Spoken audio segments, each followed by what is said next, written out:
अस्सलामुअलैकुम वरहमतुल्लाहि वबरकातुहू। विद्यार्थी मित्रों, આજે ફરી એકવાર ગણિત વિષય સાથે હું લુકમાન ગરિયાલી આપ સમક્ષ ઉપસ્થિત છું। વિદ્યાર્થી મિત્રો, જે રીતે આપણે ગયા અઠવાડિયામાં વાત કરી હતી કે હવે પછી નવા સપ્તાહથી, નવા અઠવાડિયાથી આપણે ધોરણ 10ના અભ્યાસક્રમની શરૂઆત કરીશું। તો એ જ ધોરણ 10ના અભ્યાસક્રમનો આજથી આપણે શરૂઆત કરવા જઈ રહ્યા છે। તમને દરેકને વિનંતી, તમે દરેક ગણિતની નોટબુક તેમજ તમારો કંપાસ બોક્સ, જેમાં તમામ શૈક્ષણિક સાધનો હોય તે સાથે લઈને બેસજો। તેમજ વખતો વખત જ્યારે મેં તમને કંઈક ગણતરી કરવા કહું તો તમારે એ ગણતરી મારી સાથે અહીં કરવાની છે। વિડીયો લેક્ચર અટેન્ડ કરવું ખૂબ જ જરૂરી છે। આ જ તમારો અભ્યાસક્રમનો ભાગ છે, એટલે એને ઇગ્નોર કરવું નહીં। આ સાથે હું હવે આજના ગણિતના સેશનની શરૂઆત કરું છું। બિસ્મિલ્લાહિર રહમાનિર રહીમ।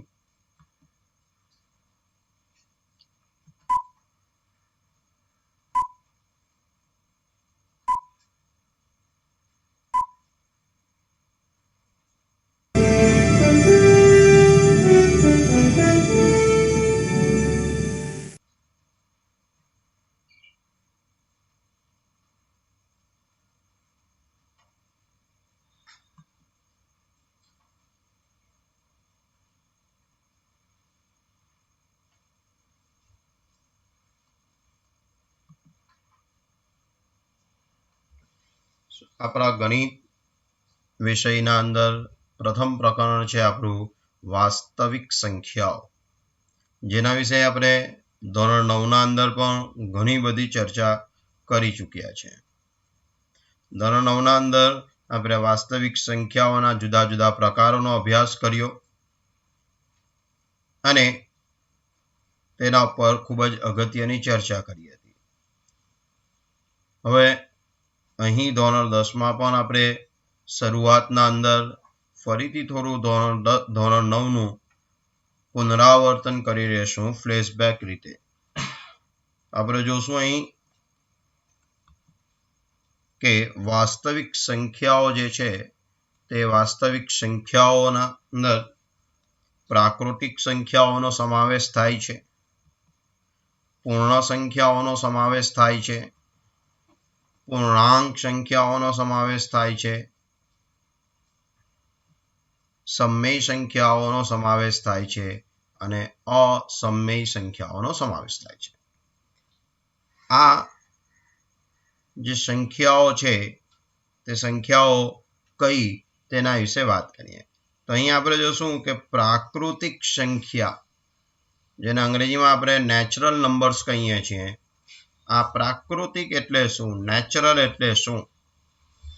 તો વિદ્યાર્થી મિત્રો, મેં તમને કોઈ ટાસ્ક આપું કે તમારા ઘરના અંદર કેટલા પંખા છે, તમારા ઘરમાં કેટલી ટ્યુબલાઇટ છે, તમારા પાસે કેટલી પેન્સિલ છે, તમારા પાસે કેટલી નોટબુક છે, તમારા પાસે કેટલા પાઠ્યપુસ્તકો છે, તો આવો કોઈ ટાસ્ક મેં તમને આપું તો તમે ગણતરી કરશો।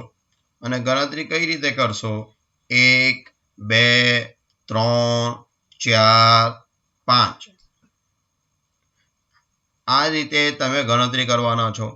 કોઈ પણ વસ્તુની ગણતરી એ આપણે 1, 2, 3, 4, 5 આ રીતે જ આપણે એની ગણતરી કરીશું। તો આ બધી સંખ્યાઓ જે છે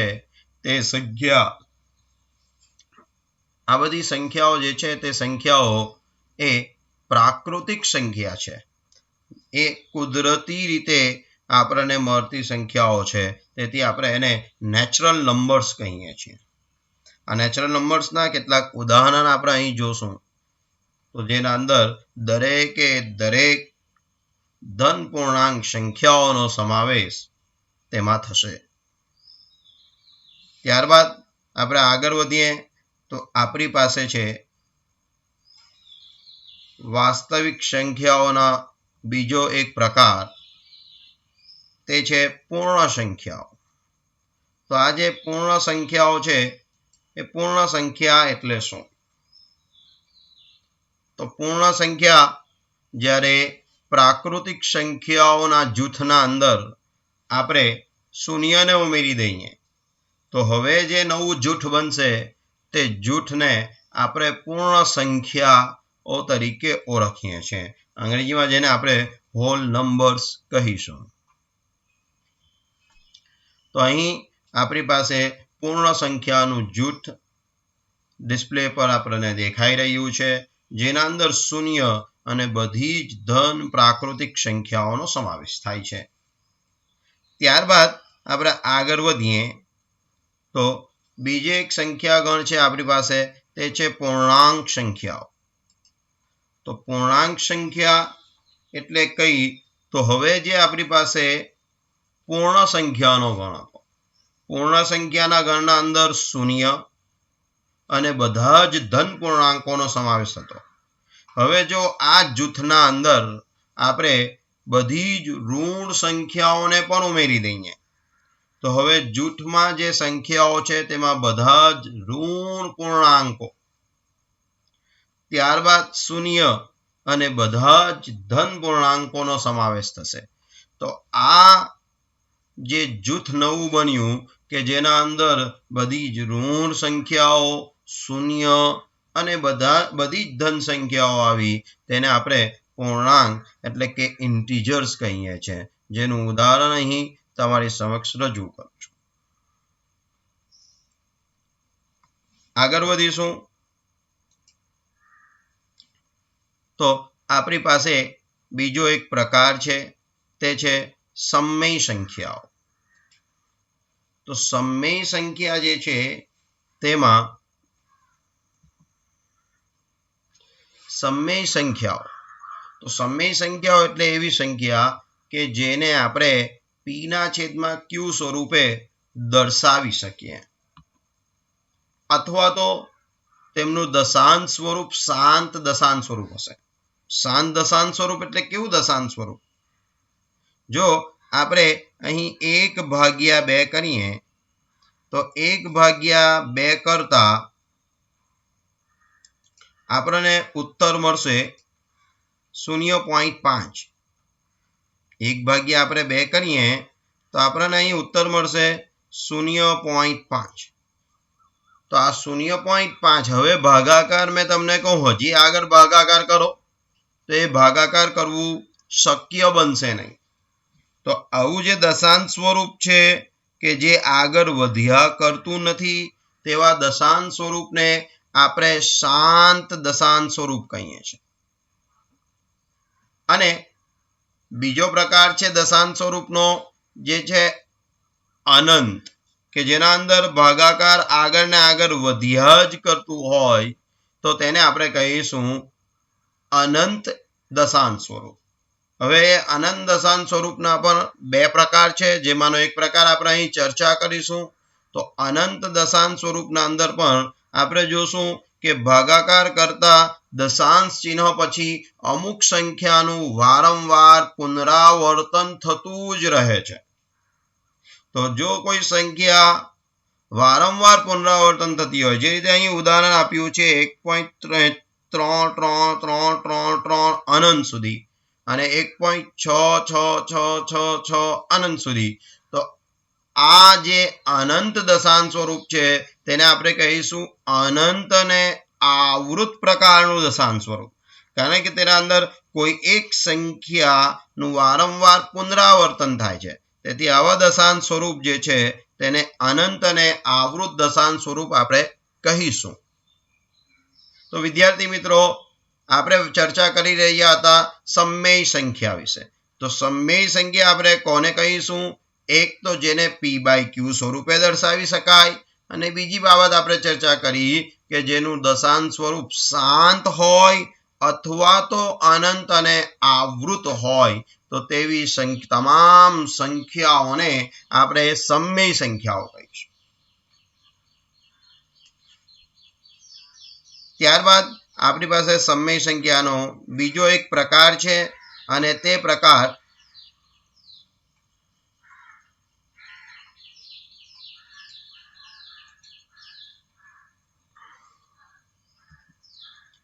છે અસમમેય સંખ્યાઓ. પાંચમો પ્રકાર સમમેય સંખ્યાનો તે છે અસમમેય સંખ્યાઓ. તો અસમમેય સંખ્યાઓ કેવી છે? કે જે સમમેય નથી તેવી સંખ્યાઓને આપણે અસમમેય કહીએ. તો સમમેય કોણ નથી? તો આપણે જોશું કે આપણે સમમેય કોને કહી હતી? એવી સંખ્યાને સમમેય સંખ્યા કહી હતી કે જેને p/q સ્વરૂપે દર્શાવી શકાય, તેને આપણે સમમેય સંખ્યા કહી હતી. તો અસમમેય શું હશે?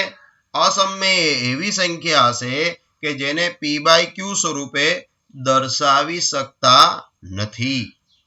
અસમમેય સંખ્યા એ એવી સંખ્યા છે કે જેને p/q સ્વરૂપે દર્શાવી શકતા નથી. આ ઉપરાંત અસમમેય સંખ્યાનું દશાંશ સ્વરૂપ અનંત અને અનાવૃત પ્રકારનું છે. અનંત અને અનાવૃત એટલે કે એના દશાંશ સ્વરૂપ અહીં તો આપણે આપણી સમક્ષ એક ઉદાહરણ રજૂ કર્યું છે. જે ઉદાહરણમાં આપણે જોશું તો દશાંશ ચિહ્ન પછી પહેલા 1 0, પછી 1 1 0 0 1 1 1 0 0 0, આ રીતે દશાંશ સ્વરૂપ આગળ ને આગળ વધતું જાય છે. એટલે કે અનંત પ્રકારનું તો છે, પરંતુ કોઈ એક સંખ્યાનું વારંવાર પુનરાવર્તન નથી થઈ રહ્યું. તેથી આ પ્રકારની જે સંખ્યા છે તેને આપણે અસમમેય સંખ્યા કહીશું. આ ઉપરાંત વર્ગમૂળમાં 2, વર્ગમૂળમાં 5, વર્ગમૂળમાં 13, એટલે કે એવા દરેકે દરેક ધન પૂર્ણાંકો કે જેનું વર્ગમૂળ શક્ય નથી, એટલે કે એ પૂર્ણ વર્ગ સંખ્યા નથી. તો પૂર્ણ વર્ગ સંખ્યા ન હોય તેવી સંખ્યાનું વર્ગમૂળ અસમમેય સંખ્યા છે. પાઈ એ અસમમેય સંખ્યા છે. હવે આ બધી ચર્ચા આપણે ધોરણ 9 ના અંદર ખૂબ જ સારી રીતે કરી ચૂક્યા છીએ. આપણે અહીં એનું પુનરાવર્તન કર્યું. હવે ધોરણ 10 ની ખૂબ જ અગત્યની બાબત તરફ આપણે આગળ વધીશું કે જેના અંદર આપણે આ જ સંખ્યાઓ પાછળના તર્ક વિતર્કની ચર્ચા કરીશું. જોઈએ આપણે ધોરણ 10 ના અભ્યાસક્રમના અંદર કઈ બાબતનો સમાવેશ છે. તો આપણે ધોરણ 10 ના પ્રકરણ 1 વાસ્તવિક સંખ્યાઓની ચર્ચા કરતા પહેલા અહીં એક સામાન્ય તર્કને સમજવાની કોશિશ કરીશું. અહીં તમારી સામે 1 થી 100 સુધીના અંકો મેં મૂક્યા છે. સ્વાભાવિક છે, પ્રશ્ન થશે કે ધોરણ 10 માં આવીને લુકમાન સર અમને 1 થી 100 સુધીના આંકડાઓ શીખવી રહ્યા છે. ના, એવું નથી. આપણે અહીં 1 થી 100 સુધીના આંકડાઓ શીખવા માટે નથી મળ્યા, પરંતુ આ કોષ્ટક એક તર્કને સમજવા માટે અહીં મૂક્યું છે, જેને આપણે કોમન સેન્સ કહીએ, સામાન્ય તર્ક કહીએ, તેને આપણે અહીં સમજીશું. વિદ્યાર્થી મિત્રો, આ કોષ્ટકના અંદર તમે જોઈ શકો છો કે મેં 2 એક અંક છે, એક સંખ્યા છે. હવે 2 પછીની આવતી સંખ્યા 3 એ 2 થી 1 વધુ છે. ત્યારબાદ આ સંખ્યા 4 એ 2 નો ગુણિત છે, એટલે કે 2 દુ 4 થાય. પછી આ 5 એ 2 ના ગુણિતથી 1 વધુ છે. 6 ફરીથી 2 નો ગુણિત છે, 2 તાલી 6. 7 2 ના ગુણિતથી 1 વધુ છે. 8 ફરીથી 2 નો ગુણિત છે. 9 2 ના ગુણિતથી 1 વધુ છે. 10 2 નો ગુણિત છે. આ જ રીતે તમામે તમામ સંખ્યાઓ માત્ર 100 સુધી નહીં પરંતુ 100 થી આગળ પણ આપણે જઈએ તો એ સંખ્યા કાં તો આપણને 2 નો ગુણિત મળશે કાં તો 2 ના ગુણિતથી એક વધુ મળશે. ફરીથી પુનરાવર્તન કરું છું.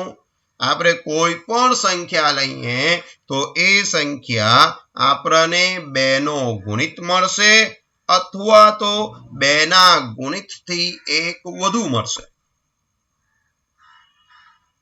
એટલે કે તમામે તમામ સંખ્યાઓને આપણે 2 ના ગુણિત અથવા 2 ના ગુણિતથી એક વધુ સ્વરૂપના અંદર દર્શાવી શકીએ.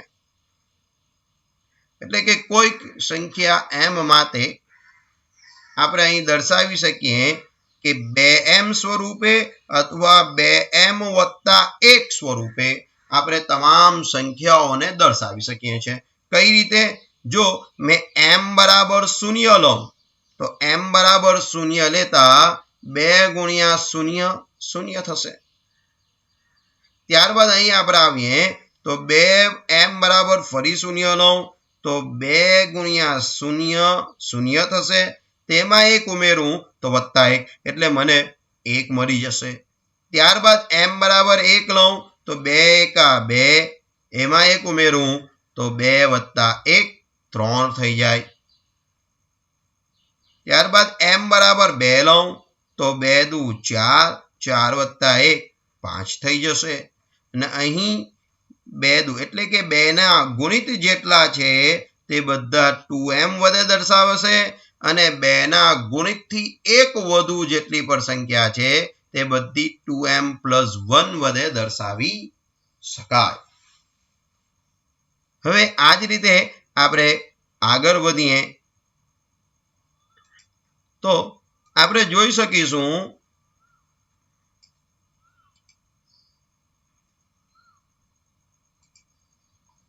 કે કોઈ પણ સંખ્યા અહીં આપણી પાસે 3 છે.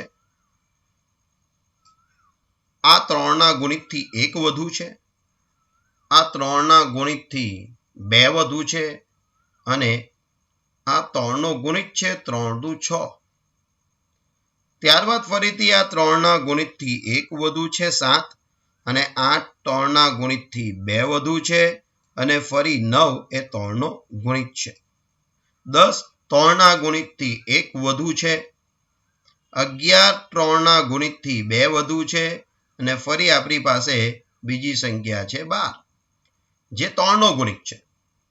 ફરી આપણે જોઈએ તો 13 3 ના ગુણિતથી 1 વધુ છે. 14 3 ના ગુણિતથી 2 વધુ છે અને 15 એ 3 નો ગુણિત છે. તો આ જ રીતે આપણે જોશું તો આ બધી જ સંખ્યાઓ આપણને મળશે કાં તો એ 3 નો ગુણિત હશે અથવા તો 3 ના ગુણિતથી 1 વધુ હશે અથવા તો 3 ના ગુણિતથી 2 વધુ હશે. તો આ સંખ્યાઓને આપણે 3 ના સ્વરૂપે કઈ રીતે દર્શાવી શકીએ? આ રીતે દર્શાવી શકીશું.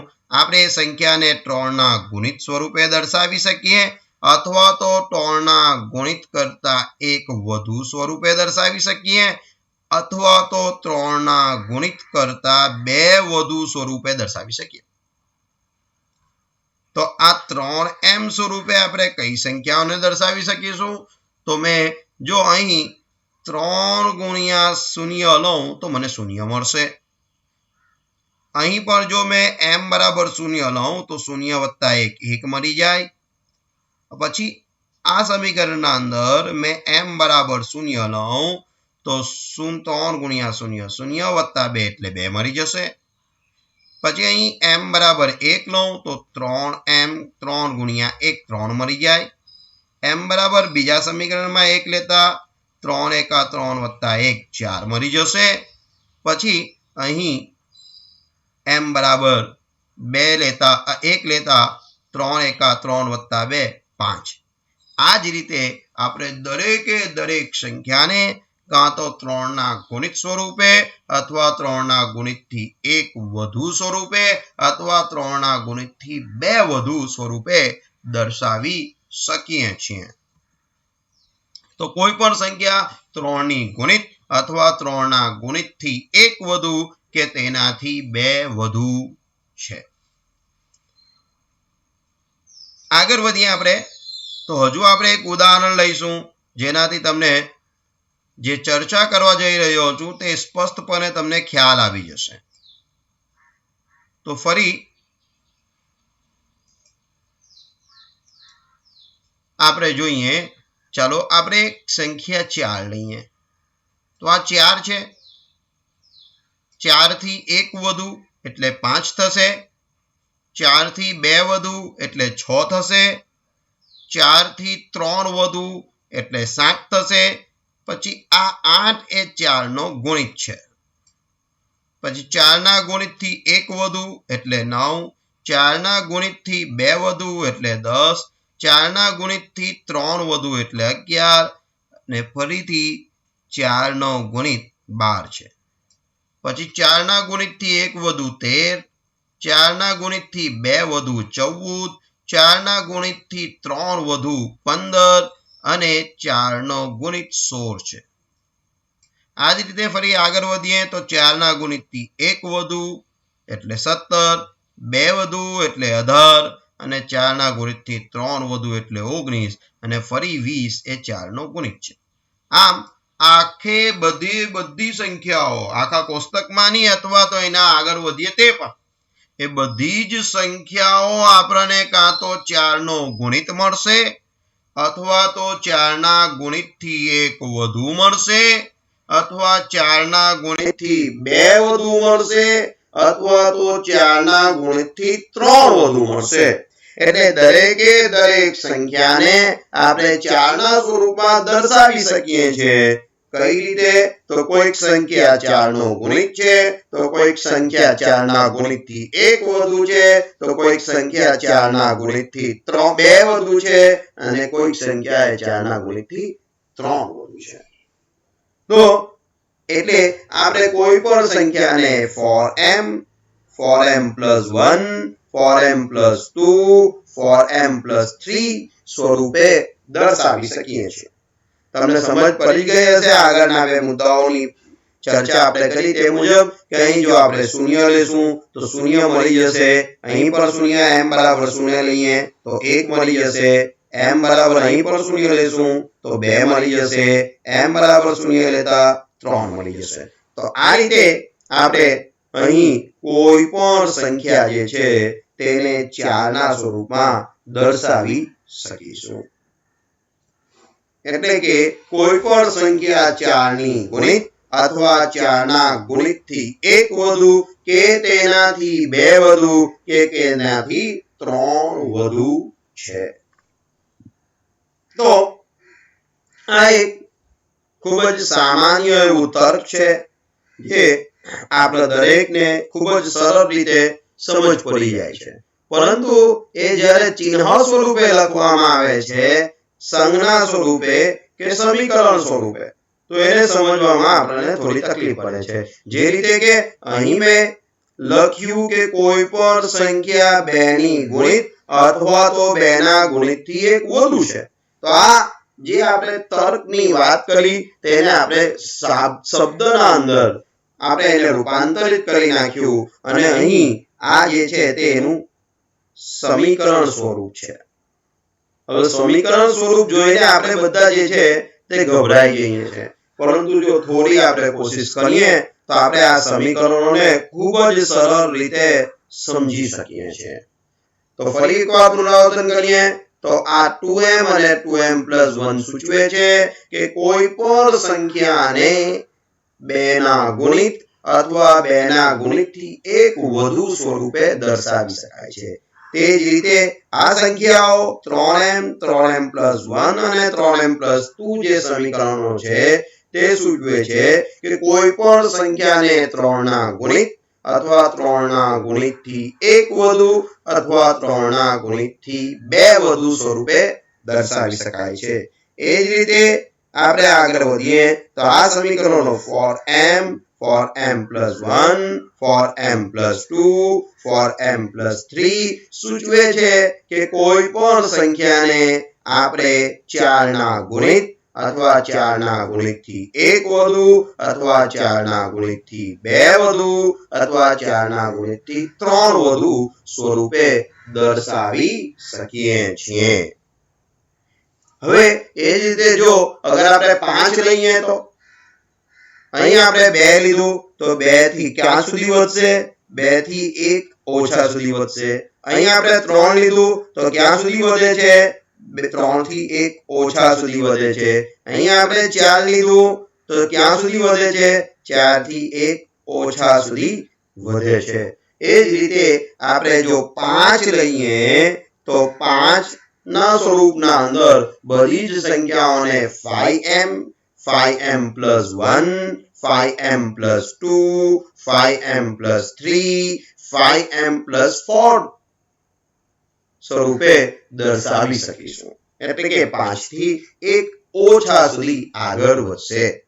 એ જ રીતે આપણે 6 લઈએ તો દરેક સંખ્યાઓને 6 ના સ્વરૂપમાં દર્શાવવા માટે 6 થી 6 ના ગુણિતથી લઈને 6 ના ગુણિતથી 6 કરતા 1 ઓછા સુધી, એનો મતલબ કે 6m 6m વત્તા 1 6m વત્તા 2 6m વત્તા 3 6m વત્તા 4 6m વત્તા 5. આ રીતે આપણે દરેક સંખ્યાઓને દર્શાવી શકીએ છીએ. આ એક સામાન્ય તર્ક છે.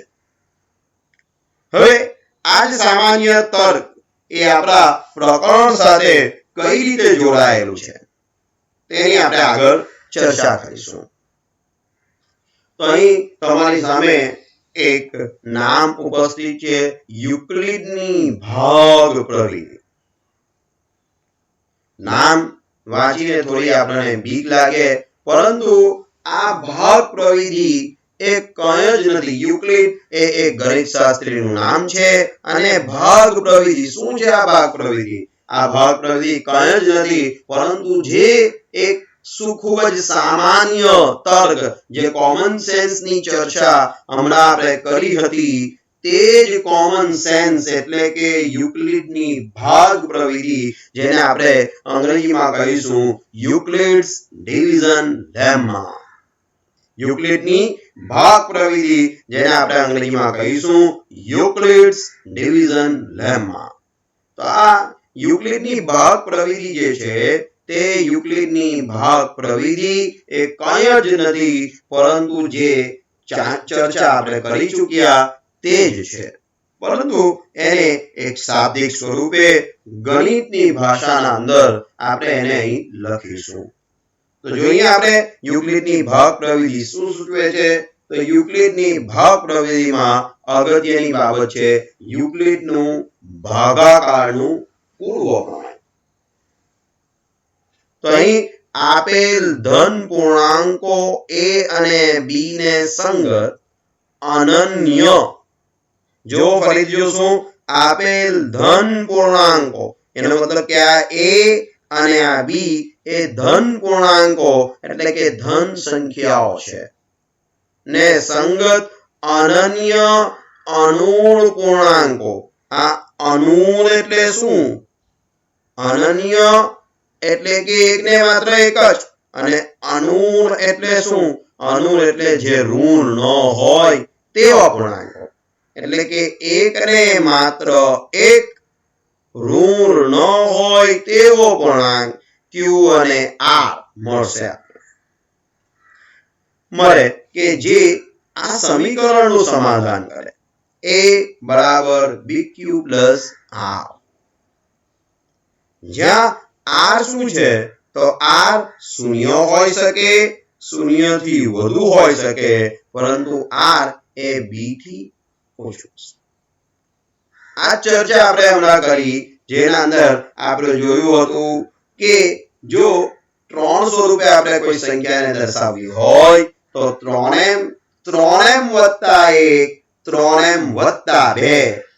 તો જુઓ અહીં એ સમીકરણના અંદર આપણે ફરીથી પાછળની સ્લાઇડ પર જશું તો એ સ્લાઇડના ઉપર આપણે જોઈએ તો અહીં 3m, તો 3 આપણી પાસે શું છે?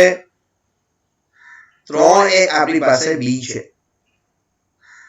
ને q ની જગ્યા પર શું છે અહીં m છે એટલે 3m વત્તા 0 3m વત્તા 1 અને 3m વત્તા 2 તો આપણે જોઈએ તો આ 0 અહીં આ 1 અને આ 2 આ 3 3 એ શું છે r છે ને r વિશે આપણે જોયું યુક્લિડ ડિવિઝન લેમ્મામાં કે r શું છે r 0 અથવા 0 થી મોટો પરંતુ b થી નાનો તો જોશું આપણે આ r b શું છે 3 r શું છે 2 તો આ શું છે r એ b થી નાનો થયો અહીં r 1 છે એ પણ b થી નાનો છે અહીં r 0 છે જે પણ b થી નાનો છે તો વિદ્યાર્થી મિત્રો તમને સમજ પડી ગઈ હશે કે યુક્લિડની ભાગ પ્રવિધિ એ કંઈ જ નહીં પરંતુ એક ખૂબ જ સામાન્ય એવું તર્ક છે પરંતુ નામ વાંચીને આપણે થોડા ગભરાઈ જઈએ છીએ નામ આપણને ખૂબ જ ઊંચું લાગે છે આપણે એનાથી ગભરાવાની જરૂરત નથી આ એક ખૂબ જ સામાન્ય એવું તર્ક છે ખૂબ જ સરળ એવું તર્ક છે કે જે આપણે ખૂબ જ સરળ રીતે સમજી ચૂક્યા છીએ તો આ ફરી એકવાર યુક્લિડના ભાગાકારનો પૂર્વ પ્રમેયનું વિધાન જે છે એ સૂચવે છે કે ધન પૂર્ણાંકો a અને b ને સંગત અનન્ય અનુર પૂર્ણાંકો q અને r એવા મળે કે જેથી a બરાબર bq r થાય જ્યાં r એ 0 અથવા 0 થી મોટો પરંતુ b થી નાનો છે અહીં આપણને દેખાય છે 0 is less than or equal to નો મતલબ કે 0 r જે છે r એટલે કે r જે છે તે 0 હોઈ શકે 0 થી મોટો હોઈ શકે પરંતુ b થી શું હશે નાનો હશે આગળ વધીએ આપણે તો એનું એક ઉદાહરણ મેં લીધું ખૂબ જ સરળ ગણતરી છે 7 બરાબર તો આપણે a ની બદલે શું લીધું છે 7 એ એક ધન પૂર્ણાંક છે અહીં લખ્યું છે કે આપેલ ધન પૂર્ણાંકો a અને b તો 7 ધન પૂર્ણાંક કયો b ની જગ્યા પર અહીં આપણે લીધા છે 2 એટલે 2 પણ શું છે એક ધન પૂર્ણાંક છે અને q ની જગ્યા પર 3 તો 2 તાલી 6 વત્તા 1 તો આપણે અહીં જોશું જેમ કીધું હતું કે a અને b જે બે ધન પૂર્ણાંકો છે તે છે આપણને દેખાઈ રહ્યા છે 7 અને 2 એ બંને ધન પૂર્ણાંકો છે તેમને સંગત અનન્ય અનુર તો અનન્ય એટલે કે એના સિવાય બીજી કોઈ ન હોઈ શકે તો અહીં મેં 3 જ મૂકી શકીશ 3 સિવાય બીજી કોઈ પણ સંખ્યા મૂકીશ તો 7 નહીં મળે મને એ જ રીતે અહીં 1 જ આવશે 1 સિવાય બીજું કંઈ મૂકીશ તો મને અહીં 7 નહીં મળે એટલા માટે અહીં કહેવામાં આવ્યું છે અનન્ય અનુર પૂર્ણાંકો q અને r એવા મળે કે જેથી 7 બરાબર 2 ગુણ્યા 3 વત્તા 1 થાય જ્યાં a 7 અને b શું છે 2 તો આ યુક્લિડના ભાગાકારનું જે પૂર્વ પ્રમેય છે જે ભાગ પ્રવિધિ છે તેની સૌપ્રથમ નોંધ યુક્લિડની એલિમેન્ટ્સ 7 યુક્લિડ એલિમેન્ટ્સ 7 બુકમાં લેવાઈ હતી તો આપણે આ પણ યાદ રાખીશું કે યુક્લિડની ભાગ પ્રવિધિનો સૌપ્રથમ નોંધ યુક્લિડ એલિમેન્ટ્સ 7 બુકમાં લેવાઈ હતી વિદ્યાર્થી મિત્રો તમે થોડીવાર વિડિયો પોઝ કરશો અને વિડિયો પોઝ કરીને આ સ્લાઇડના અંદર આપેલી માહિતીને તમારી નોટબુકના અંદર નોંધજો અને ત્યારબાદ ફરી વિડિયો સ્ટાર્ટ કરીને તમે આગળ અભ્યાસ કરી શકશો તો તમે દરેકને વિનંતી કે નોટબુકમાં આની પૂરી નોંધ રાખજો આગળ વધીશું આપણે તો યુક્લિડની ભાગ પ્રવિધિ જે છે તેના જે સામાન્ય તર્ક આપણે સમજ્યા હતા તેના ઉપર આધારિત આપણે કેટલાક દાખલાઓની અહીં ચર્ચા કરીશું જોઈએ પ્રથમ પ્રશ્ન આપણી સામે ઉપસ્થિત છે તેમાં સૂચવ્યું છે દર્શાવો કે કોઈ પણ અયુગ્મ એટલે એકી સંખ્યા અયુગ્મ એટલે એકી સંખ્યા. એકી એટલે 1 3 5 7 9 આ બધી સંખ્યા જે છે તે એકી સંખ્યા છે. અને એકીમાં પણ શું અયુગ્મ ધન પૂર્ણાંક એટલે કે ધન એકી સંખ્યાની વાત કરી છે. ફરીથી આપણે જોઈએ દર્શાવો કે કોઈ પણ અયુગ્મ ધન પૂર્ણાંક સંખ્યા કોઈક પૂર્ણાંક q માટે 6q + 1 6q + 3 કે 6q + 5 પ્રકારની હોઈ શકે. તો વિદ્યાર્થી મિત્રો આપણે અહીં જોશું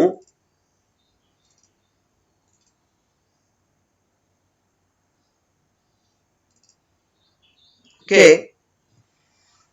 6 જે છે 6 એટલે કે 6 જે છે તે યુગ્મ સંખ્યા છે અને યુગ્મ સંખ્યાનો ગુણિત જે છે તે પણ યુગ્મ હોય. 6 એક એવી સંખ્યા છે યુગ્મ સંખ્યા છે અને કોઈ પણ યુગ્મ સંખ્યાનો ગુણિત એ શું હશે યુગ્મ હશે. યુગ્મ સંખ્યાનો ગુણિત એટલે જે યુગ્મ સંખ્યા સાથે ગુણાઈ જાય. તો આપણે અહીં જોશું કે 6q 6q એટલે કે q 6 સાથે ગુણાઈ ગયા એટલે 6q શું થશે એ યુગ્મ સંખ્યા થશે. પરંતુ આપણે જે ધન સંખ્યા આપણે કોષ્ટક જોયું હતું 1 થી 100 સુધીનું તેમાં જોયું હતું કે દરેક એકી સંખ્યા પછી બેકી સંખ્યા છે અને બીજા શબ્દોમાં કહીએ તો દરેક બેકી સંખ્યા પછી એકી સંખ્યા આવેલી છે. એટલે જો મારી પાસે કોઈ યુગ્મ સંખ્યા છે તેમાં એક વધારે લઉં એક વધુ આગળ વધું તો મને શું મળશે એકી સંખ્યા મળશે. એનાથી 2 આગળ વધું તો ફરી બેકી સંખ્યા મળશે. એનાથી 3 આગળ વધું તો પાછી એકી સંખ્યા મળશે. એનાથી 4 આગળ વધું તો પાછી બેકી સંખ્યા મળશે. એનો મતલબ કે કોઈ પણ યુગ્મ અથવા તો બેકી સંખ્યાના અંદર આપણે એકી એટલે કે અયુગ્મ સંખ્યા ઉમેરીએ તો ઉત્તર મને શું મળશે અયુગ્મ મળશે.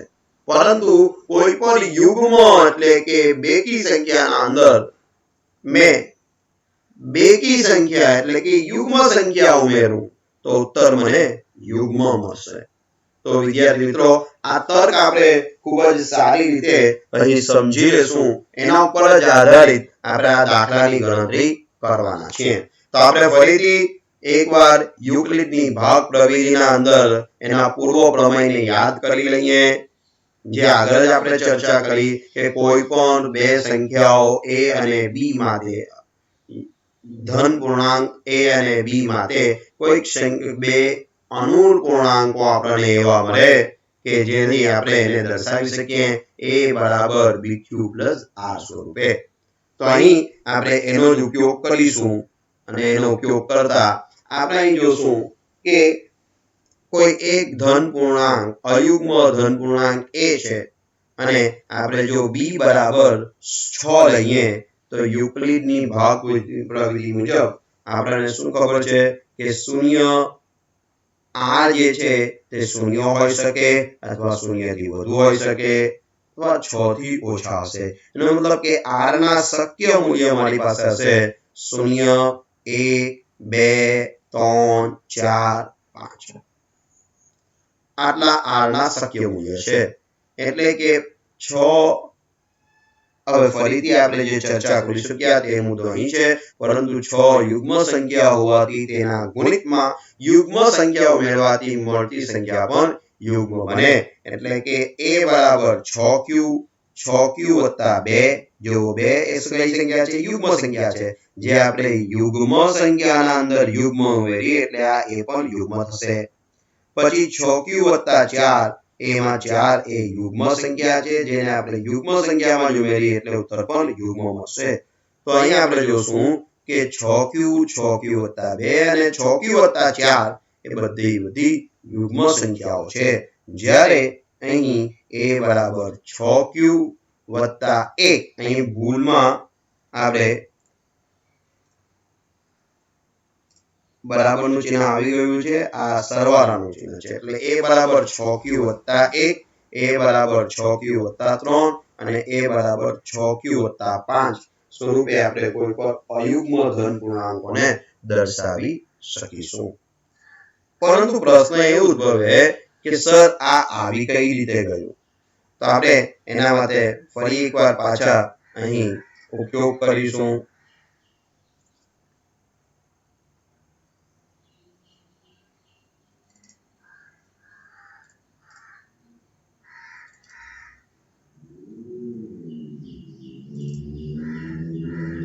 તો આપણે જોશું કે યુક્લિડની ભાગ પ્રવિધિ મુજબ a બરાબર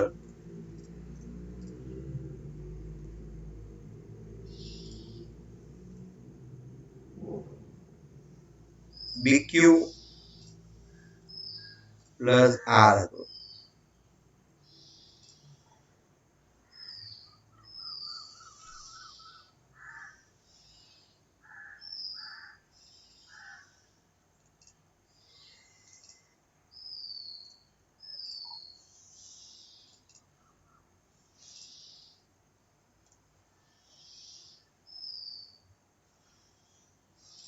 તો a બરાબર bq પ્લસ r. તો હવે અહીંયા આપણી પાસે b ની જગ્યા પર શું છે? 6 છે. તો b ની જગ્યા પર 6 લેશું તો r ના શક્ય મૂલ્ય કયા બનશે? 0 1 2 3 4 5. 5 થી વધુ r મળી શકે નહીં. એટલે a બરાબર આપણી પાસે થશે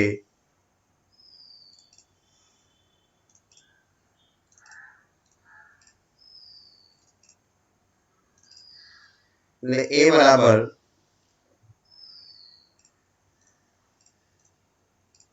આપણી પાસે થશે 6q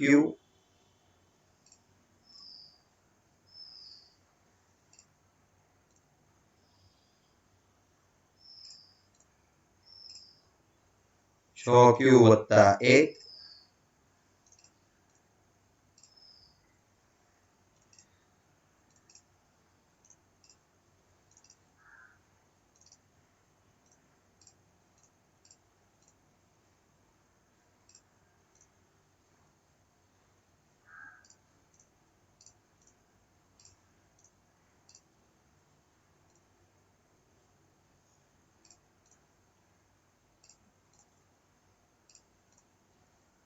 6q + 2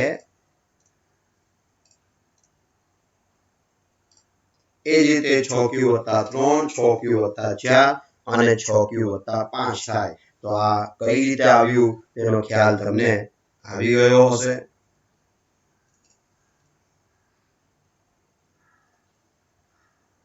હવે આપણે આગળ વધીશું. તો આપણે ફરીથી યુક્લિડની ભાગ વિધિનો ઉપયોગ આધારિત બીજો એક સરળ દાખલો જોઈશું. તો યુક્લિડની અહીં આપણે કહ્યું છે કે યુક્લિડની ભાગ પ્રવિધિનો ઉપયોગ કરીને દર્શાવો કે કોઈ પણ ધન પૂર્ણાંકોનો વર્ગ પૂર્ણાંક m માટે 3m અથવા 3m + 1 સ્વરૂપમાં દર્શાવી શકાય. તો આપણે જોશું કે આપણે કોઈ એક ધન પૂર્ણાંક a લઈએ અને તેના માટે આપણે b બરાબર 3 લઈશું.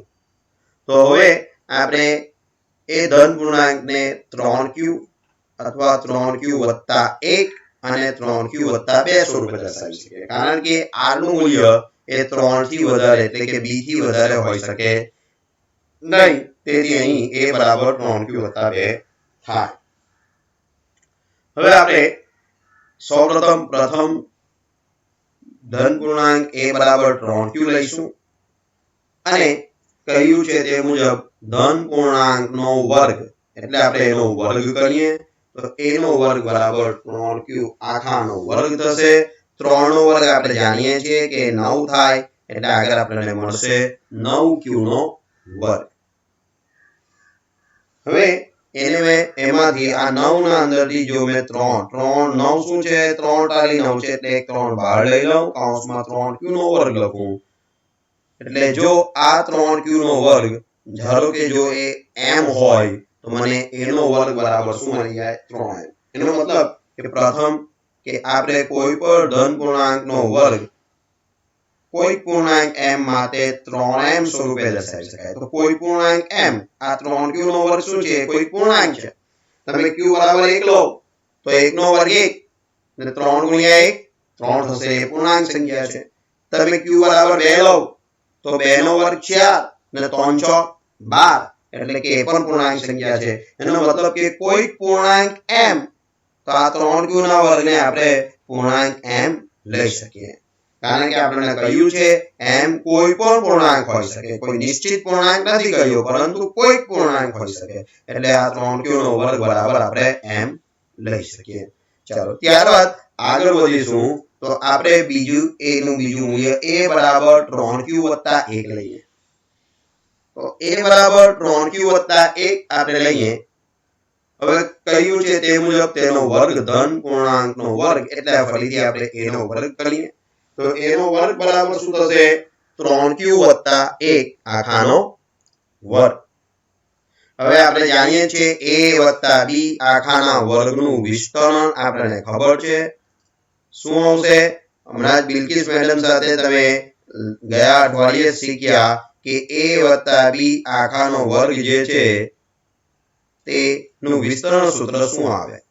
તો a વત્તા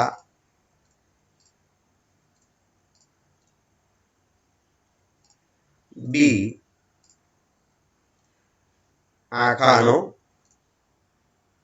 વર્ગ. તો a વત્તા b આખાનો વર્ગ બરાબર શું છે? a નો વર્ગ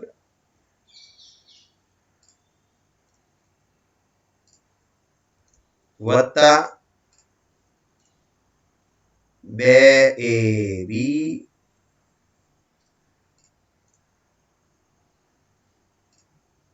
વત્તા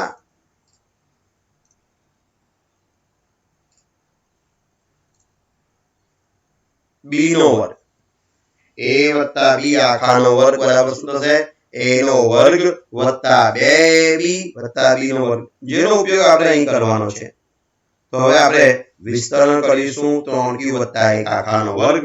તો a ની જગ્યા પર 3q છે, એટલે a નો વર્ગ શું થશે? 9q નો વર્ગ. ત્યાર પછી 2ab, તો 2 ગુણ્યા 3q ગુણ્યા 1, તો 42, 6 ગુણ્યા 6q ગુણ્યા 1, એટલે આ થશે 6q, અને 1 નો વર્ગ 1. તો આ થઈ ગયું 3q વત્તા 1 ના વર્ગનું વિસ્તરણ. હવે આપણે તેમાંથી પ્રથમ બે પદ 9a નો વર્ગ અને 6q માંથી 3 ને સામાન્ય કરીશું. તો એમાંથી 3 ને સામાન્ય કરતા કંઈક આ રીતે આપણને મળશે. ના 9q નો વર્ગ છે, તેમાંથી 3 સામાન્ય નીકળે એટલે 3q નો વર્ગ બચી જાય. આ 6q છે, તેમાંથી 3 સામાન્ય નીકળે એટલે 2q વધી જાય, અને આ વત્તા 1 ના 1, કારણ કે તેમાંથી આપણે 3 સામાન્ય કાઢ્યો નથી. આ કૌંસ પરથી આપણને ખબર પડી જશે કે આ 1 માંથી આપણે 3 ને સામાન્ય કાઢ્યો નથી. હવે ફરીથી મિત્રો આપણે અહીં કહ્યું છે કે m કોઈ પણ પૂર્ણાંક હોઈ શકે. તો આ 3q નો વર્ગ વત્તા 2q, આમાં પણ તમે q નું મૂલ્ય 1 2 3 કોઈ પણ લો, પરંતુ q ના દરેક મૂલ્ય માટે આ કૌંસ તમને એ કોઈ પૂર્ણાંક મળશે, કોઈ પૂર્ણાંક સંખ્યા મળશે. એટલે આ 3q વત્તા 2q ને મેં m ધારી શકું, એટલે આ થઈ જશે 3 ગુણ્યા m, 3m વત્તા 1. હવે આપણે હજી આગળ વધીએ તો બીજી એક સંખ્યા આપણે લઈશું, અને એ સંખ્યા જે છે તે આપણી પાસે છે a બરાબર 3q વત્તા 2. a બરાબર 3q વત્તા 2. તો આપણે એ સંખ્યા લઈ લઈએ a બરાબર 3q વત્તા 2. હવે કહ્યું છે તે મુજબ ધન પૂર્ણાંકનો વર્ગ એટલે એનો વર્ગ કરીશું. ધન પૂર્ણાંકનો વર્ગ રકમમાં કહ્યું છે એટલે આપણે એનો વર્ગ ગણીએ. તો a નો વર્ગ એટલે 3q વત્તા 2 આખાનો વર્ગ. ફરીથી વિસ્તરણ સૂત્રનો ઉપયોગ કર્યો a વત્તા b આખાનો વર્ગનો, એટલે 9q નો વર્ગ વત્તા 12q વત્તા 4 થશે. હવે આપણે અહીંયા જે 4 છે તે 4 ને આપણે 3 વત્તા 1 લખી શકીએ. તો આગળ આપણે 4 ને 3 વત્તા 1 લખીશું, અને ત્યારબાદ આ પ્રથમ ત્રણ પદમાંથી 9q નો વર્ગ 12q અને 3 આ ત્રણ પ્રથમ પદોમાંથી આપણે 3 ને સામાન્ય કાઢી લઈશું. તેમાંથી આપણે 3 ને સામાન્ય કાઢીએ તો આપણને મળશે 3 સામાન્ય કાઢતા અહીંયા 3q નો વર્ગ 12q ની જગ્યા પર 3 સામાન્ય નીકળી ગયા એટલે 4q અને આ 3 સામાન્ય નીકળી ગયા એટલે એની જગ્યા પર 1 મળશે. ફરી મિત્રો આ કૌંસમાંની જે સંખ્યા છે તેમાં q નું કોઈ પણ મૂલ્ય લો 0 1 2 3 4 તે દરેકે દરેક મૂલ્ય માટે આ કૌંસ એ કોઈ પૂર્ણાંક સંખ્યા બનશે અને આપણે કહ્યું છે કોઈ પૂર્ણાંક શું કયો તો કોઈ પૂર્ણાંક m એટલે આ કૌંસને આપણે m લઈ લઈશું તો અહીં થઈ જશે a નો વર્ગ બરાબર 3m + 1. તો આમ આપણને જે પ્રશ્ન પૂછ્યો હતો તે મુજબ કોઈ પણ ધન પૂર્ણાંકનો વર્ગ એ m માટે 3m + 1 અને 3m + 1 સ્વરૂપે દર્શાવી શકાય છે. આમ તેથી કહી શકાય કે કોઈ પણ ધન પૂર્ણાંક નો વર્ગ 3m + 1 સ્વરૂપે દર્શાવી શકાય. મિત્રો અહીં 3m + 2 જે છે તે ભૂલમાં ટાઈપ થઈ ગયું છે વધારાનું જેને આપણે અહીંથી કાઢી નાખીશું.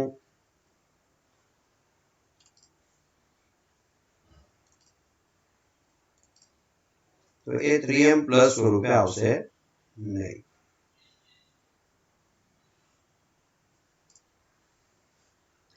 આગળ વધીએ આપણે તો મિત્રો આગળ યુક્લિડની ભાગ પ્રવિધિનો ઉપયોગ શું? એક તો સામાન્ય તર્કના પર આધારિત છે તે આપણે જોયું અને કઈ રીતે તર્ક પર આધારિત છે તેને સમજવા માટે આપણે બે ઉદાહરણો પણ જોયા. હવે આગળ વધીએ તો યુક્લિડની ભાગ પ્રવિધિનો ઉપયોગ છે ગુસાઅ શોધવા માટે. તો કોઈ બે સંખ્યા a અને b નો ગુસાઅ શોધવા માટે યુક્લિડની ભાગ પ્રવિધિ ખૂબ જ ઉપયોગી છે. તો આ ગુસાઅ શું? તો ગુસાઅ એટલે ગુરુત્તમ સામાન્ય અવયવ જેને આપણે અંગ્રેજીમાં હાઈએસ્ટ કોમન ફેક્ટર HCF પણ કહીએ છીએ. તો આ ગુરુત્તમ સામાન્ય અવયવ શું છે?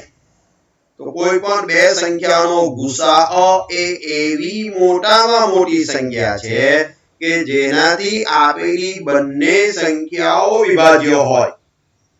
ફરીથી પુનરાવર્તન કરીએ કોઈ પણ બે સંખ્યાનો ગુસાઅ એ એવી મોટામાં મોટી સંખ્યા છે કે જેનાથી આપેલી બંને સંખ્યાઓ વિભાજ્ય હોય.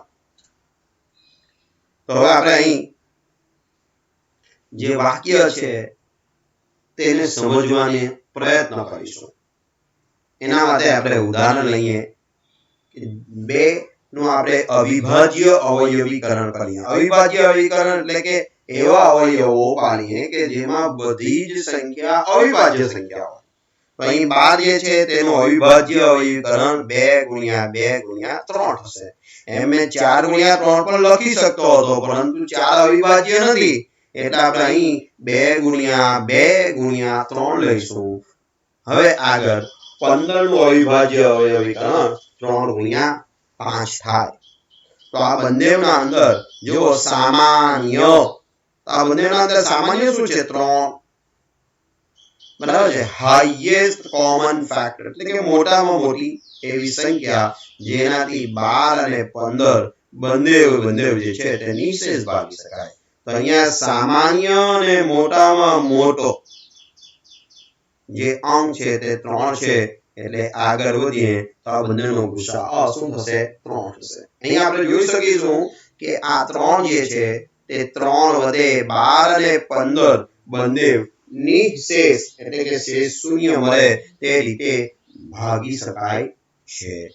તેથી 3 એ 12 અને 15 નો શું થશે? ગુરુત્તમ સામાન્ય અવયવ થશે. તો તમને દરેકને આ સાથે ગુરુત્તમ સામાન્ય અવયવ કોને કહેવાય તે સમજ પડી ગઈ છે.